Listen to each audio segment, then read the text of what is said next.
আপোনাৰ মুখেৰে ওলোৱা প্ৰতিটো শব্দই সঁচা হ'বলৈ গৈ আছে। আপুনি আপোনাৰ সকলোবোৰ সপোন পূৰ্ণ কৰিব পাৰে। আপুনি আপোনাৰ জীৱনত যেনেকুৱা বিচাৰে তেনেকুৱাই হ'ব।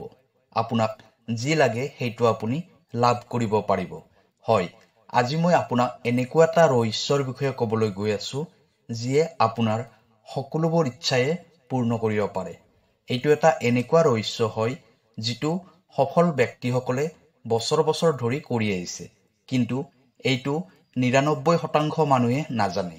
কেৱল ১% মানুহে এইটো জানে আৰু সফল হয়। ৯৯% মানুহৰ ভিতৰত যদি কোনোবাই এইটো জানেও, তথাপি তেওঁ এইটো বিশ্বাস নকৰে। এই সকলোবোৰ মিছা কথা। এনেকুৱা একো নহয়। মিছা কৈ আছে।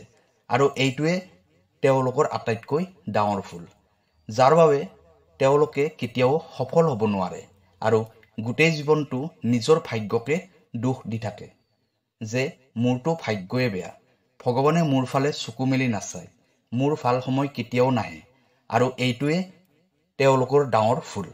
আৰু এতিয়া যিসকলে ভিডিঅ'টো চাই আছে, তেওঁলোকৰ ভিতৰতো কিছুমান এনেকুৱা মানুহ আছে, তেওঁলোকে ভাবে যে এওঁ মিছা কৈ আছে। এনেকুৱা একো নহয়।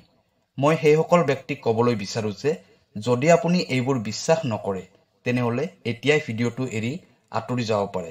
আৰু যিয়ে বিশ্বাস কৰে তেওঁলোকক ক'ব বিচাৰোঁ যে ভিডিঅ'টো শেষলৈ নিশ্চয় চাই থাকিব, যাতে আপুনি সকলোবোৰ কথা ভালদৰে জানিব পাৰে। আৰু যিবোৰ কথা ভিডিঅ'ত কোৱা হৈছে, সেই সকলোবোৰ কথা ভালদৰে বুজিবলৈ চেষ্টা কৰিব। সম্পূৰ্ণ বিশ্বাসেৰে চাব। প্ৰিয় দৰ্শক, আছামিজ এষ্ট্ৰলজীলৈ আপোনাক স্বাগতম জনাইছোঁ। মই এষ্ট্ৰলজাৰ ধীৰাজ শৰ্মা। ভিডিঅ'টো শ্বেয়াৰ কৰি দিব আৰু কমেণ্টত লিখিব থেংক ইউ ইউনিভাৰ্ছ, জয় বজৰং বুলি। প্ৰিয় দৰ্শক, যদি আপোনাৰ ব্যক্তিগতভাৱে কিবা সমস্যা হৈ আছে, তেনেহ'লে ভিডিঅ'ৰ স্ক্ৰীণত দিয়া নম্বৰত আমাৰ সৈতে যোগাযোগ কৰিব। আমি আপোনাৰ সমস্যাসমূহ সমাধান কৰিবলৈ চেষ্টা কৰিম। এতিয়া হওক ভিডিঅ'ৰ পৰৱৰ্তী অংশলৈ যাওঁ।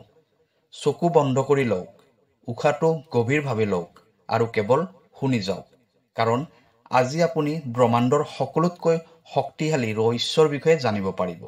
আপুনি জানেনে, আপুনি কোৱা শব্দবোৰ কেৱল বতাহত উৰি নাযায়, সেইবোৰ ব্ৰহ্মাণ্ডৰ শক্তি হৈ বিয়পি যায়। প্ৰতিটো শব্দই এটা কম্পন, ভাইব্ৰেশ্যন হয়, আৰু ব্ৰহ্মাণ্ডই সেই কম্পনৰ আধাৰতে আপোনাৰ বাস্তৱ ৰচনা কৰে। যিদৰে এটা সৰু বীজ ভৱিষ্যতে এজোপা বিশাল গছ হ'ব পাৰে, ঠিক সেইদৰে এটা সৰু শব্দই আপোনাৰ জীৱনৰ ভাগ্য বনাই দিব পাৰে অথবা ধ্বংস কৰি দিব পাৰে। কেতিয়াবা আপুনি ভাবিছেনে যে আপোনাৰ জীৱনত যিবোৰ হৈ আছে, সেইবোৰ আপুনি কোৱা শব্দৰ পৰিণাম নেকি? মোৰ ওচৰত একো নাই, মোৰ জীৱনত দেখোন সকলোফালে বাধাই বাধা, সমস্যাৰ উপৰি সমস্যা, মোৰ ভয় লাগে, মই এইটো কাম কৰিব নোৱাৰোঁ। এই সকলোবোৰ কথা আপুনি প্ৰতিদিনে কয় নেকি? তেনেহ'লে ৰৈ যাওক, কাৰণ এতিয়া সময় আহি গৈছে সেই শব্দটো কোৱাৰ, যিয়ে ব্ৰহ্মাণ্ডৰ শক্তিক আপোনাৰ পক্ষত লৈ আহিব। ব্ৰহ্মাণ্ডৰ সেই ৰহস্য যিটো ক'ব, সেইটোৱে সঁচা হ'ব। ব্ৰহ্মাণ্ডই এটা চিধা নিয়ম মানে, যিটো কোৱা হয় সেইটো আদেশ হয়। আপোনাৰ শব্দ আপোনাৰ লক্ষ্য হয়, আপোনাৰ লক্ষ্যই আপোনাৰ শক্তি হয়, আপোনাৰ শক্তিয়ে ব্ৰহ্মাণ্ডৰ উত্তৰ নিশ্চিত কৰে। যেতিয়া আপুনি কয় যে মই ধনৱান হয়, তেতিয়া ব্ৰহ্মাণ্ডই কয় ঠিক আছে, এইটো লওক সুযোগ, এইটো লওক সফলতা। যেতিয়া আপুনি কয় মইতো জীৱনত একোৱেই পোৱা নাই, তেতিয়া ব্ৰহ্মাণ্ডই কয় ঠিক আছে, আপোনাৰ কথাটো সঁচা হয়। ব্ৰহ্মাণ্ডই আপোনাৰ সৈতে তৰ্ক নকৰে, ব্ৰহ্মাণ্ডই কেৱল হয় বুলি কয়। আপুনি যিটো কয় সেইটোৱে ব্ৰহ্মাণ্ডই মানি লয়। সেয়েহে এতিয়া সময় হৈছে ব্ৰহ্মাণ্ডৰ আটাইতকৈ শক্তিশালী শব্দটো জনাৰ, আৰু ক'ব লাগিব সেই 11টা শক্তিশালী বাক্য, যিয়ে সত্যক আকৰ্ষণ কৰি আনে। নম্বৰ 1, মই সাজু হৈছোঁ চমৎকাৰৰ বাবে। প্ৰতিদিনে ৰাতিপুৱা এইটো ডাঙৰ ডাঙৰকৈ শব্দ কৰি কওক। ব্ৰহ্মাণ্ডক কওক যে আপুনি ৰিচিভ কৰাৰ বাবে দুৱাৰ খুলি ৰাখিছে। নম্বৰ 2, যি মই বিচাৰোঁ সেইটো মোৰ ওচৰলৈ আহি আছে।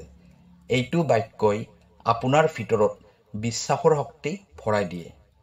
নম্বৰ 3, মই যোগ্য হয়, মোক বাছনি কৰা হৈছে।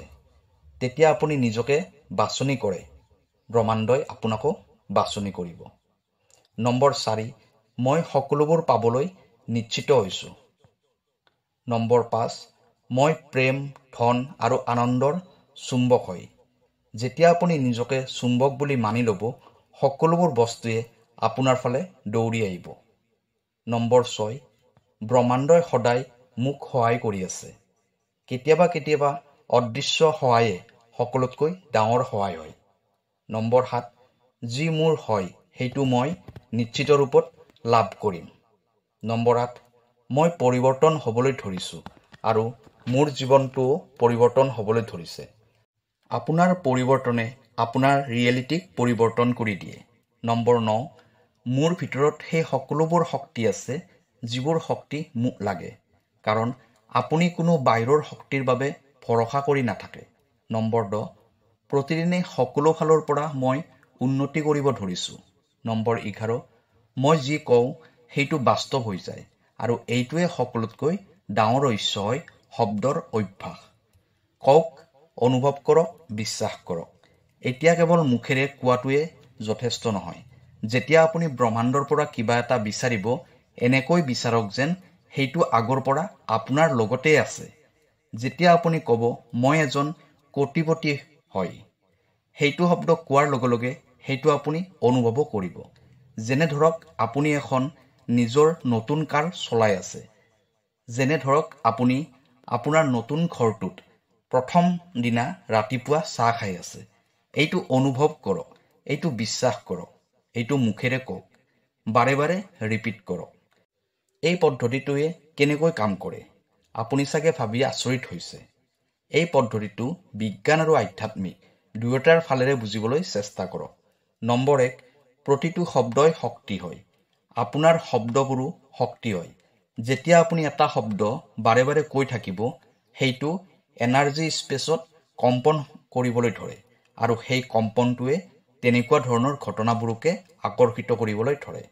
নম্বৰ 2, মনৰ নিয়ম, ল অৱ এট্ৰাকশ্যন। যেনেকুৱা বিচাৰধাৰা ঠিক তেনেকুৱাকৈ বস্তুবোৰ আকৰ্ষণ কৰে। যেতিয়া আপুনি পজিটিভ শব্দ কয়, তেতিয়া আপুনি পজিটিভ ঘটনাৰ জন্ম দিয়ে। নম্বৰ 3, আধ্যাত্মিক দৃষ্টিৰে বেদত কোৱা হৈছে বাক সিদ্ধি, অৰ্থাৎ যাৰ শব্দ সিদ্ধ হৈ যায়। যেতিয়া মন, বচন আৰু কৰ্ম এক হৈ যায়, তেতিয়া আপোনাৰ বাণীত চমৎকাৰ হৈ যায়। নিজৰ শব্দৰ সৈতে কেতিয়াও নেখেলিব। মনত ৰাখিব, আপোনাৰ শব্দ হয়তো বৰদান হ'ব, হয়তো অভিশাপ হ'ব। প্ৰত্যেকবাৰে যেতিয়া আপুনি কয়, মোৰ ওচৰত সময় নাই, মোৰ ভাগ্যয়ে বেয়া, মোক একো নালাগে, তেতিয়া ব্ৰহ্মাণ্ডই সেইটোৱে দিয়ে। সেইবাবেই এতিয়াৰ পৰা সকলোবোৰ শব্দ ভাবি চিন্তিয়ে ক'ব। প্ৰতিটো কথাই এনেকুৱাকৈ ক'ব যিদৰে সেইটোৱে আপোনাৰ ভৱিষ্যত হ'ব, কাৰণ সেইটো সঁচাকৈয়ে হ'বলৈ ধৰিছে। প্ৰতিদিনে ৰাতিপুৱা ব্ৰহ্ম মুহূৰ্তত বিচনাৰ পৰা উঠিব আৰু নিজৰ ইষ্টদেৱতাৰ নাম ল'ব। যিজন ইষ্টদেৱতাক আপুনি মানে, তেওঁক সঁচা হৃদয়েৰে প্ৰাৰ্থনা কৰিব। আপোনাৰ প্ৰতিটো ইচ্ছাই পূৰ্ণ হ'ব। ব্ৰহ্ম মুহূৰ্তৰ সময়খিনিত আটাইতকৈ গুৰুত্বপূৰ্ণ সময় হয়। এই সময়খিনিৰ ভিতৰত আপুনি যি বিচাৰিব, আপুনি সেইটো নিশ্চয় প্ৰাপ্তি কৰিব। ব্ৰহ্ম মুহূৰ্ত পৰমাত্মাৰ সময় হয়। আপুনি এতিয়া বুজি পালে ব্ৰহ্মাণ্ডৰ শক্তিশালী ৰহস্যৰ কথা। মুখেৰে যি ক'ব সেইটো সঁচা হ'ব। যদি এই ভিডিঅ'টোৱে আপোনাৰ মনক স্পৰ্শ কৰিছে, তেনেহ'লে ভিডিঅ'টো আপোনাৰ চিনাকি সকলোকে শ্বেয়াৰ কৰি দিব আৰু কমেণ্টত লিখিব যে মই এতিয়া সাজু হৈছোঁ। এতিয়া সেইবোৰ শব্দ ক'ব যি শব্দই আপোনাৰ ভাগ্য পৰিৱৰ্তন কৰি দিব। সদায় ভাল কৰ্ম কৰিব। নিজৰ চিন্তাধাৰাক পজিটিভ কৰি ৰাখিব। ভুলতেও নিগেটিভ চিন্তাধাৰা মনলৈ আহিব নিদিব, কাৰণ আপুনি যি ভাবিব সেইটোৱে আপুনি পাব। সেইবাবে নিগেটিভিটিৰ পৰা দূৰত থাকিব। প্ৰিয় দৰ্শক, ভিডিঅ'টো যদি ভাল লাগিছে চেনেলটো ছাবস্ক্ৰাইব কৰি দিব। কাইলৈ আকৌ লগ পাম অন্য এটা ভিডিঅ'ত। ধন্যবাদ।